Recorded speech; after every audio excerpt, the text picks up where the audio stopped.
Volodymyr Zelensky veut y croire. Les conditions pour mettre fin au conflit russo-ukrainien seraient presque toutes réunies. Une déclaration optimiste au moment de quitter le forum de Davos et quelques heures avant une réunion tripartite de délégations ukrainiennes, russes et américaines à Abu Dhabi. Les premières négociations directes entre les belligérants sur le plan de paix américain. C'est une vraie guerre qui se déroule en Europe. Elle a déjà duré plus longtemps que la Seconde Guerre mondiale. Et nous devons arrêter Poutine.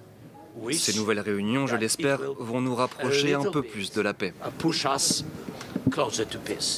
Mais il reste des points d'achoppement, en particulier la question territoriale.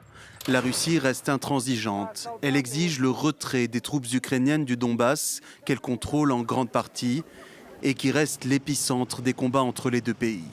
Malgré la pression, Kiev a jusqu'ici refusé toute concession territoriale. La position de la Russie est bien connue.